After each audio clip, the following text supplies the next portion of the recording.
आणि हिमाचल प्रदेश सारख्या राज्यातील थंड प्रदेशात पिकवला जाणारा सफरचंद आता अक्षरशः सातपुड्याच्या उष्ण भागात पिकवला जातोय। सातपुड्यातील नंदुरबार जिल्ह्यातील छोट्याशा गावात राहणाऱ्या एका 50 वर्षीय आट्या पावऱ्या या नावाच्या आदिवासी शेतकऱ्यानं यूट्यूबवर बघून सफरचंदाची बाग फुलवली आहे।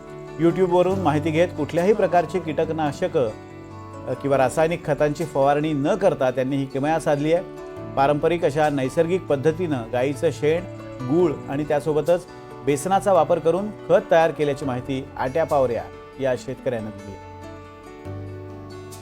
मी यूट्यूबवर इतर माहिती पाहत असताना मला यूट्यूबवर एक असं व्हिडिओ सापडलं की उष्ण भागात होणारे सफरचंद असं पाहिलं। मग त्याच्यानंतर मग काही माहिती मिळवली।